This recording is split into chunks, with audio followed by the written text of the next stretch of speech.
Hey there, Scott here with Saws on Skates. Today I'm going to show you how to get your sandpaper and sanders organized with this storage organizer.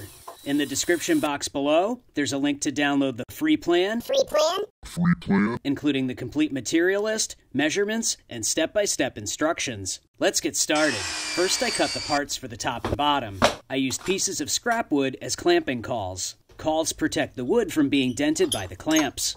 While the glue was drying, I cut the pieces for the side panels. The side panels were glued up the same way. These pocket holes will join the side panels to the top and bottom. In two of the side panels, I drilled shelf pin holes for adjustable shelves. First I labeled the bottom of the panels. Then I clamped a 1x3 to the bottom. I set the fence for the shelf pin jig to drill holes 1 inch from the edge of the board. Next I cut some stretchers. I also cut some scrap wood to the same length. These pieces of scrap wood will help maintain the space between the front of the panels when assembling the cabinet. These pocket holes will join the stretchers to the side panels. I positioned the panels with the shelf pin holes so they were facing each other.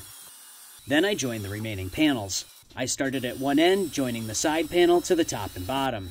I used a right angle driver to reach the pocket holes inside of the cabinet. Next I removed the scrap wood. Then I attached the remaining side panel.